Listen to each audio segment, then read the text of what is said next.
Hello, welcome to Horror Mania. I'm your host Terrelle, and in this video, I'm going to be giving you my review of Final Destination Bloodlines, which opens in cinemas later on this week. I had the privilege of watching this film last week on Friday in the cinema in a double bill alongside the original Final Destination film.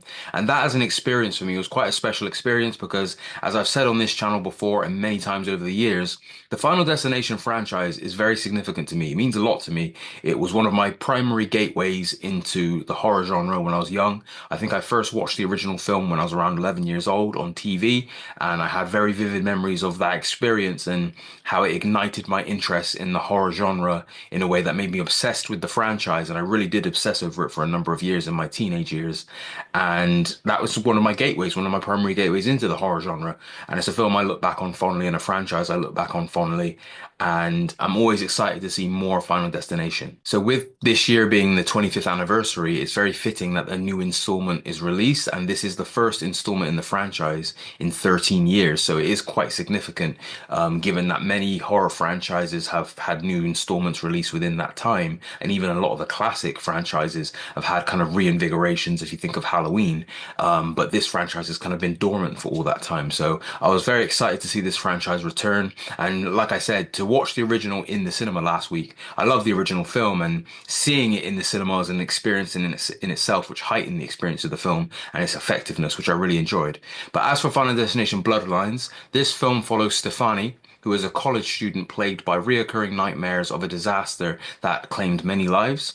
And in a search for clarity, she heads home to track down the one person who could maybe help break the cycle of death and save her family from the demise that awaits them. Now, this sixth installment, Final Destination Bloodlines, opens in the 1960s with what appears to be the largest opening set piece in the franchise yet. I wouldn't be surprised if I heard that the majority of the budget went towards this sequence. It takes place within a restaurant atop a large tower, and once the carnage ensues, it's a gory affair with bodies falling, bodies getting crushed, and bodies being set ablaze. Now, whilst there's a level of practicality to the set within the restaurant itself, and even some of the stunts, including one that actually involved a stunt woman who became the oldest stunt woman to be set on fire for a stunt, which is pretty cool. The scene itself demands a heavy reliance on visual effects, which yield mixed results. Now, this scene features all the gory madness that you'd want from an opener in the franchise, but it lacked, for me, the palpable nature of some of the series' best and most iconic incidents. I know what it feels like to be on a plane. I know what it feels like to be on a highway, and I know what it feels like to be on a roller coaster. So I can relate to the fear that is created by seeing disastrous accidents occur involving those things, which could be close to reality. The same can't be said for this sequence, and unfortunately, the visual effects made it seem more removed from reality. And another issue I have with this sequence is I don't think it recreated the 60s setting that well either, and it felt like I was watching actors speak in a modern way in what was supposed to be a 60s setting. And that isn't the biggest, deal breaker because it is only just the opening sequence of this film. You're not going there for complete accuracy of a time period, but it did feel a little off in that aspect of it. The first act does have some issues when establishing the narrative setup after the opening incident. This comes in the form of a horror genre trope that I'm too fond of, and that's the cliche where characters seek out an older person who seems a little crazy and can give them the big exposition dump to explain what's happening, what's occurring, and how to overcome it. Usually these moments come in the third act of a film, but in Final Destination Bloodlines, it comes within the first act, and this is what makes the first act feel disjointed, and is certainly the weakest portion of the film.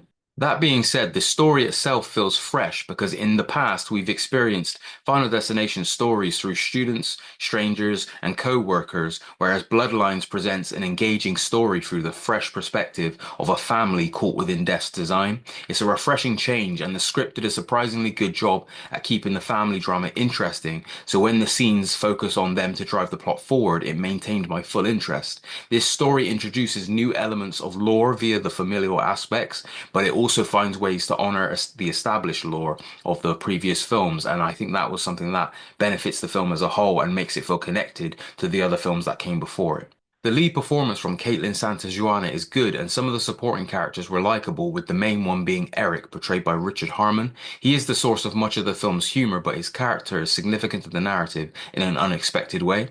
The true standout of the film, in my opinion, is the late Tony Todd, whose singular scene moved me. It's touching given the nature of his character in the franchise and the fact that he passed away last year. His inclusion within this story has more purpose than you'd expect, and if that's his final on-screen appearance, that's a beautifully poetic way to complete his career and bid farewell. Beyond the shaky first act, the film finds its stride with the family drama and suspense. There aren't many death set pieces in this film, and this may have the smallest death count in the franchise in terms of the core characters, but thankfully these sequences are finely crafted with a focus on generating suspense and slowly sustaining it for a long time, whilst throwing a lot of possible hazards at the audience to keep them on their toes about what will end up killing a character.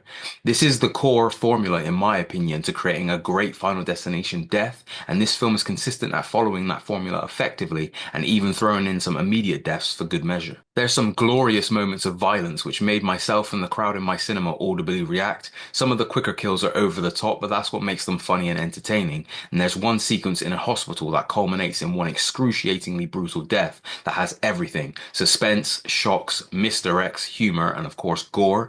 And it's a Hall of Fame sequence, in my opinion, that is among the greatest in the franchise. And when I was watching this film, I felt that feeling where I recognized that I had forgot how thrilling it was to watch a new Final Destination film for the first time. There's not many films that can give you that specific thrill when the pieces are in place and the domino effect is triggered, and this franchise is still capable of creating that adrenaline rush. The original trilogy tapped into common activities and made them a hazardous threat, which is what made the franchise so effective. A plane crash, a highway pile-up, and a roller coaster derailing were fears people already had, and the films capitalized on that. The individual death scenes within those films exploited the potential dangers of everyday things such as a tanning salon, a gym, and a dentist, whereas Bloodlines doesn't really do that, and that's to the film's detriment. Ever since The Final Destination, the fourth installment, which I absolutely hate, the franchise is strayed away from those everyday relatable activities that most people engage with, and I think that paired with some of the underwhelming CGI makes the deaths in this film enjoyable, but less effective and quote-unquote scary overall. With this film coming 13 to 14 years after the last, I was hoping to see a death that would relate to some form of contemporary activity that people have grown accustomed to within that time, but unfortunately the film doesn't capitalize on doing anything like that, which I think is a missed opportunity. This is the longest film in the franchise with a runtime approximately in the range of 110 minutes, but this film flew by, and that's because the pacing is on point, and that's a credit to the script for being able to keep you invested during the downtime between deaths so that the momentum of the story isn't lost. The ending is good, but it doesn't stray too far away from what you might expect, which is fine, although it would have been nice to get an ending that felt equally as refreshing as some of the other aspects of the story. But overall, Final Destination Bloodlines, I think, was an entertaining experience. It's one that I enjoyed, I had fun with, and I think the majority of people that go to watch it will have fun with it. For someone that's a big fan of the franchise like myself, I think there's going to be mixed reception in terms of where people will rank it among the other films. I wouldn't say it's up there with the best, but it's nowhere near the worst either, so I think it's somewhere in the middle. But as a film and a return to form and to see this franchise come back, I think it is a very enjoyable experience that people will appreciate. I'm giving Final Destination Bloodlines 3 stars out of 5. Thank you for taking the time to listen to this review. If you enjoyed the review, hit the like button, that'll help me and the channel out a lot, and hit the subscribe button so you don't miss any future horror reviews on this channel. Thank you for taking the time to watch this video, and I'll speak to you guys in the next video.